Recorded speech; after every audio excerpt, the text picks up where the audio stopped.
Welcome back to Season 3 of As the Peach Rots. In this engrossing third season, we marinate the fetor of Georgia's political elite in the tangy vinegar of accountability. In a state where the odor of mendacity lingers in the air, our intrepid team of chatroom investigators is on a mission to peel back the layers of deceit and uncover the truth. From backroom deals to embezzlement scandals, no stone is left unturned in our pursuit of justice. But as tensions rise and alliances shift, who can be trusted in the Peach State? Join us for a season ripe with drama, where even the fruit isn't safe from corruption, because sometimes the juiciest scandals are right under your nose.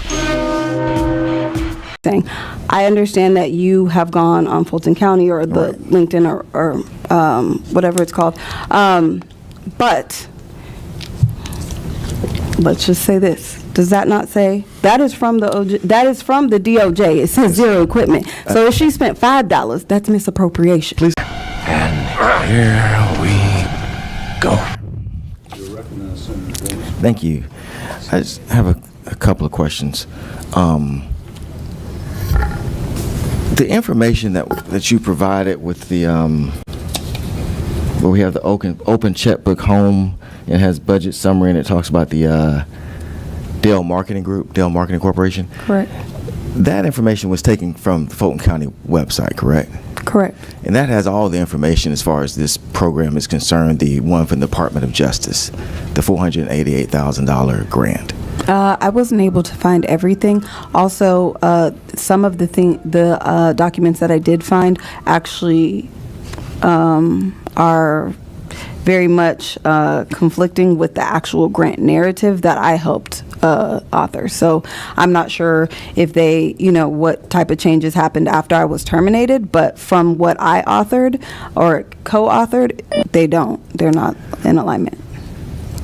So you, and I understand this, I don't care about the fact that you did this, but you established a GoFundMe page, correct? Correct. And on that page, you actually have various links that persons can go to at Yes. the end of it, right? Mm-hmm. And one of those links, the headline of it is from the Free Beacon, Mm-hmm. and it says that basically emails say that you were a good employee. It was like Fani Willis says she's a bad employee, but emails tell a different story.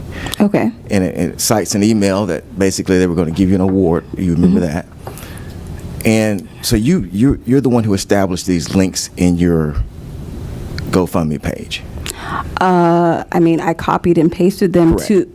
to ensure whoever was kind enough to contribute to that to legitimize it, because at the end of the day, I want people to know that they're giving to something that is serious and is honest and true. So yes. Right. And so you read those articles. Articles that you linked, you read them. Yes. Okay. So the article that I just cited, within that article that you said you read, links us to the Fulton County website as far as this project is concerned, the $488,000 project. Okay. And so you actually are directing people to go to this website to read this article, which then has a link. So I understand you're saying, well, you don't necessarily know what's in there, but you, to some extent, are adopting this link because you're putting it in there. And that link from the Free Beacon goes to the Fulton County website. And my point is that in that website, whether you agree with everything that's there, all parts of that project are on that website. It talks about sub-report MOUs. Are you familiar with that? Yes, and I believe there's been some issues with those MOUs and how they were actually spent. So while I respect what you're saying, I also linked several others. So not one is more special than the other, but it's not. But it's open there. It is there, correct? correct. For anyone to read. Absolutely. Have some understanding of what the project is about. That's my only point. You can have a disagreement with it, but it's there. Yeah. Okay. But right now, the sub-report MOUs, and what I'm trying to ask you is that, can you explain? I'm actually going to give you an open-ended. Can you explain what these sub-report MOUs are? Sure. Yes. The MOU is a memorandum of understanding between the sub-grant awardee, which would be an organization that is going to assist in doing the actual work of the grant, and the DA's office. And there's various sub-grantees, I guess, or grantees that exist. part of this. Do you know what those names are? I have them. Do you know them offhand? Yes, I believe. Okay, go ahead. Yeah.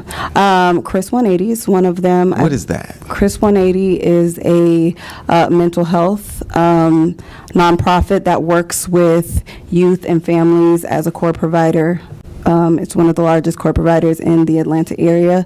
I believe one is WAVE, which is We All Value Excellence, which is a police, I believe it's a group of former officers or current officers that work with youth in the community. One is the Atlanta Police Foundation under the At Promise Center, and I think there's one is the alumni.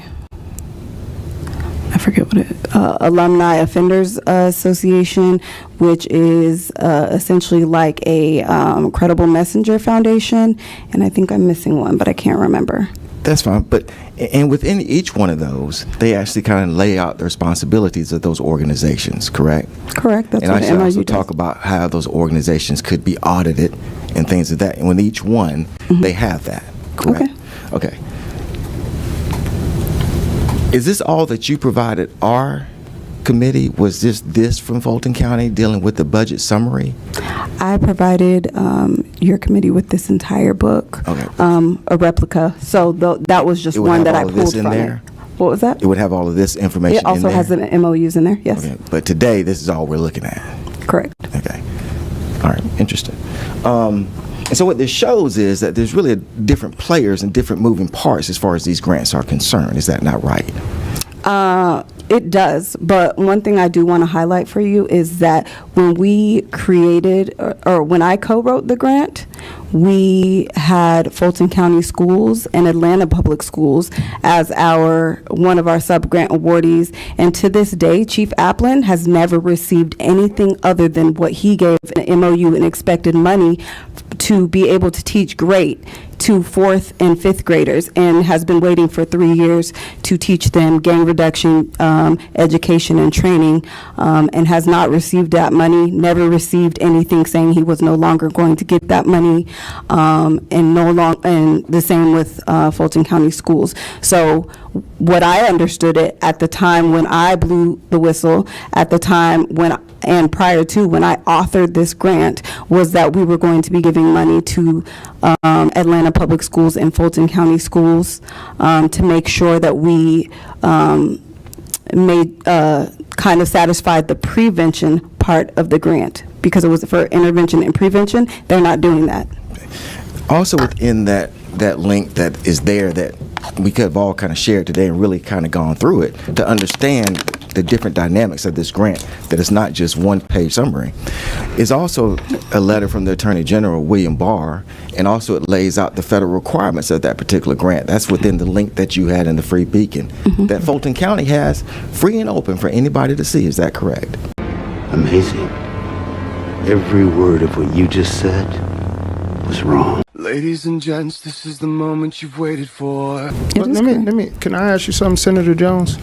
Are you suggesting that the junior DA money could be used for someone other than a student attending Atlanta Public School or I think Attorney, you're absolutely understand exactly what I'm suggesting. And are you suggesting that this is not everything that's part of that grant. No, but I want to know. This body today has not shown all of the different aspects of it. I'm not getting into the weeds of litigation. Can you show me I'm not getting into the weeds of litigation, and you know that. For a student outside of Georgia? You know exactly what I'm Oh, come on now, dog. Come on, man. doing. I don't know what you're talking about. That's why I want you to give me the document. We can enter that as an exhibit right now. The other part of this that I want to ask is, from a litigation standpoint, how many other pieces of litigation are there or have been done? How many other pieces of litigation do you have? Well, I can answer that. Other than the one. Go ahead. So there was a defamation that was barred that she voluntarily dismissed because of the Georgia Tort Claims Act, and there's a pending motion to dismiss on an ADA retaliation in state court. And what's the stat? So it's pending. So summary judgment. That summary judgment motion has been filed. Is what? No, you're saying? the motion to dismiss has been filed, and I'm not nitpicking you on that. It's just a motion that has been filed to dismiss the complaint on the ADA. We have to respond to that, but it's because of the Georgia Tort Claims Act, which intentional infliction of she libel, slander. We could have argued about that. It's tough to get around. But yeah, very. Yeah. And so what I told Ms. Timpson is, I said, hey, look, the substance of your claim is this whistleblower. You have that suit, and it's going forward. There's no dismissal. There's no arguments. We've been through that. So you need to make a choice as far as what you're gonna. You can't sue Fani for everything. There's all kind of immunities out here, everything. So let's go forward on the whistleblower, and then this ADA, we'll see where it comes. But this whistleblower, and the ADA is about failure to adopt or explore a reasonable accommodation. But let's go forward on what we have, which is the whistleblower rock solid.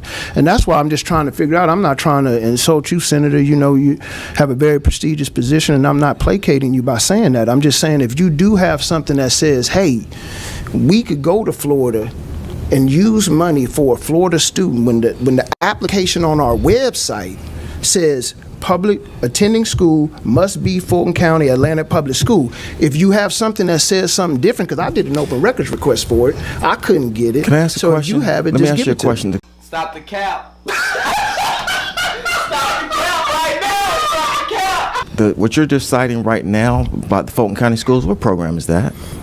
That is the junior DA program. Oh, correct. Is that the federal program that I'm referencing? Well, but Amanda knows the ins and out of that. But Is I that just the want to federal make program? sure. Then why would you interject yourself if you don't know the ins I just and want to outs? make sure that you're given the right information. If you have this information, because you keep saying to us, hey, you did a link, and it goes all the way to Fulton County, and there's all kind of documents on the webpage about all these programs and how they're used. So I'm just asking you directly on this specific issue.